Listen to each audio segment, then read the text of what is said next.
Hi ಎಲ್ರಿಗೂ ನಮಸ್ಕಾರ. Welcome back to my YouTube channel Lakshmi Saviruchi ಅಡುಗೆ ಮನೆ. ಇವತ್ತಿನ ರೆಸಿಪಿ ಬಂದುಬಿಟ್ಟು ಮಜ್ಜಿಗೆ ಸಾಂಬಾರು. ಬೇಸಿಗೆ ಟೈಮಲ್ಲಿ ಇವಾಗ ಬೇಸಿಗೆ ಆಗಿರೋದ್ರಿಂದ ಎಲ್ಲರೂ ಮೊಸರು ಮತ್ತು ಮಜ್ಜಿಗೆನ ಜಾಸ್ತಿ ಇಷ್ಟಪಡ್ತಾರೆ. ಅದಕ್ಕೆ ತುಂಬ ಜನ ಕೇಳಿದರು ಮಜ್ಜಿಗೆ ಸಾಂಬಾರು ಹೆಂಗೆ ಮಾಡೋದು ಅಂತ. ಇವಾಗ ಅದಕ್ಕೋಸ್ಕರ ಇದನ್ನು ನಾನು ಮಾಡ್ತಾಯಿದ್ದೀನಿ. ಮಜ್ಜಿಗೆ ಸಾಂಬಾರು ಮಾಡೋಕ್ಕೆ ಬೇಕಾಗಿರ್ತಕ್ಕಂಥ ಮೊದಲನೇದಾಗಿ ನಾನು ಮೊಸರನ್ನ ಕಡಿದ್ಬಿಟ್ಟು ಮಜ್ಜಿಗೆ ಮಾಡಿ ಇಟ್ಕೊಂಡಿದ್ದೀನಿ. ಆಮೇಲೆ ಒಗ್ಗರಣೆ ಹಾಕೋದಕ್ಕೆ ಎಣ್ಣೆ ಇಟ್ಕೊಂಡಿದ್ದೀನಿ. ಆಮೇಲೆ 2 ಬೆಳ್ಳುಳ್ಳಿನ ಸಿಪ್ಪೆ ತೆಗೆದುಬಿಟ್ಟು ಜಜ್ಜಿ ಇಟ್ಕೊಂಡಿದ್ದೀನಿ.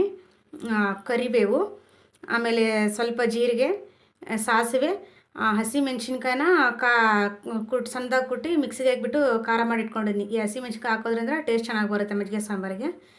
ಆಮೇಲೆ ರುಚಿಗೆ ತಕ್ಕಷ್ಟು ಉಪ್ಪು, ಆಮೇಲೆ ಸ್ವಲ್ಪ ಕೊತ್ತಂಬರಿ. ಇವಾಗ ಹೇಗೆ ಮಾಡೋದು ಅಂತ ತೋರಿಸ್ತೀನಿ ನೋಡಿ. ಇವಾಗ ನೋಡಿ ನಾನು ಪಾತ್ರೆ ಕಾಯೋದಕ್ಕೆ ಇಟ್ಟಿದ್ದೀನಿ. ಅದಕ್ಕೆ ಒಗ್ಗರಣೆಗೆ 1-2 ಟೇಬಲ್ ಸ್ಪೂನ್ ಆಗೋಷ್ಟು ಎಣ್ಣೆ ಹಾಕ್ತಾಯಿದ್ದೀನಿ.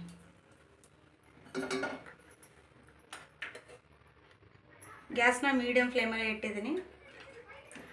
ಇವಾಗ ಸ್ವಲ್ಪ ಬೇಗ ಸಿದೋಗುತ್ತೆ ಅಂತಂದ್ಬಿಟ್ಟು ಚೂರು ಸಾಸಿವೆ ಚಟಪಟ ಅಂತ ಸಿಡಿಬೇಕು.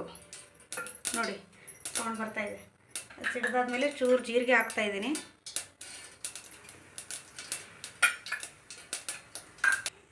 ಇವಾಗ ನೋಡಿ ಬೆಳ್ಳುಳ್ಳಿ ಹಾಕ್ತಾಯಿದ್ದೀನಿ. ಬೆಳ್ಳುಳ್ಳಿನ ಹಾಕಿದ್ಮೇಲೆ 1 ನಿಮಿಷ ಚೆನ್ನಾಗಿ ಫ್ರೈ ಆಗಬೇಕು.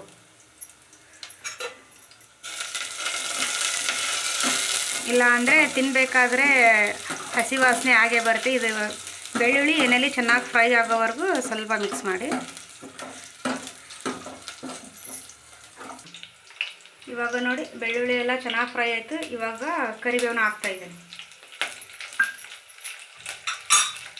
ಕರಿಬೇವು ಜೊತೆಗೆ ಖಾರ ಹಾಕ್ತಾಯಿದ್ದೀನಿ. ಹಸಿ ಎಣ್ಣೆಯಲ್ಲೇ ಇದು ಖಾರ ಕೂಡ ಎಣ್ಣೆಯಲ್ಲೇ ಸ್ವಲ್ಪ ಫ್ರೈ ಆಗಬೇಕು, ಅದಕ್ಕೆ ಹಾಕ್ತಾಯಿದ್ದೀನಿ. ಹಸಿಮೆಣ್ಸಿನ್ಕಾಯಿದಲ್ವ.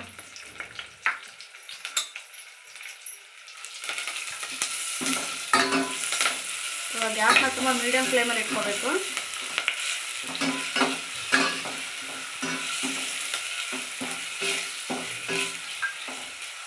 ನೋಡ್ಕೊಳ್ಳಿ, ನಾನು ಮಾಡಿಟ್ಕೊಂಡಿರ್ತಕ್ಕಂಥ ಮಜ್ಜಿಗೆನ ಹಾಕ್ತಾಯಿದ್ದೀನಿ.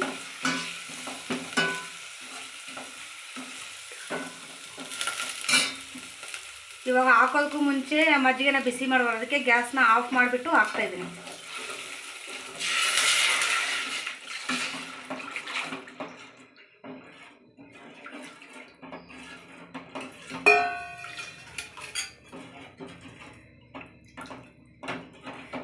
ಇವಾಗ ನೋಡಿ ಇದು ಹಾಕಿದ್ಮೇಲೆ ಮಜ್ಜಿಗೆನ ನಾನು ಯಾವುದೇ ಕಾರಣಕ್ಕೂ ಬಿಸಿ ಮಾಡಬಾರ್ದು, ಜಸ್ಟ್ ಒಗ್ಗರಣೆ ಕೊಡೋದು. ಇವಾಗ ಉಪ್ಪನ್ನ ಹಾಕಿರಲಿಲ್ಲ ನಾನು, ಆವಾಗಲೇ ಕೊನೆಯದಾಗ ಹಾಕ್ತಾಯಿದ್ದೀನಿ.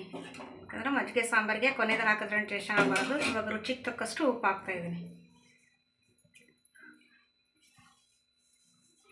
ಉಪ್ಪು, ಆಮೇಲೆ ನಾನು ಸಣ್ಣದಾಗಿ ಕಟ್ ಮಾಡಿ ಇಟ್ಕೊಂಡಿರ್ತಕ್ಕಂಥ ಕೊತ್ತಂಬರಿನ ಹಾಕ್ತಾಯಿದ್ದೀನಿ. ಇದು ಹಾಕ್ಬಿಟ್ಟು ಮಿಕ್ಸ್ ಮಾಡಿದ್ರೆ ಮಜ್ಜಿಗೆ ಸಾಂಬಾರು ರೆಡಿ. 2 ನಿಮಿಷ ಟೈಮ್ ತೊಗೊಳ್ಳಲ್ಲ, ಇದು ಬೇಗ ಆಗೋಗುತ್ತೆ.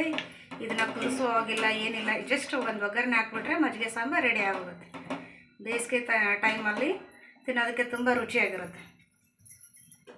ನೋಡಿ ನೀವು ಮನೇಲಿ ಮಾಡಿ. ಇವಾಗ ಮಜ್ಜಿಗೆ ಸಾಂಬಾರು ರೆಡಿಯಾಗಿದೆ. ನೋಡಿ ಇವಾಗ ಮಜ್ಜಿಗೆ ಸಾಂಬಾರು ತಿನ್ನೋದಕ್ಕೆ ರೆಡಿಯಾಗಿದೆ.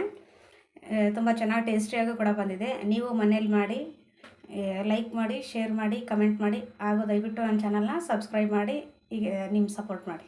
Thank you.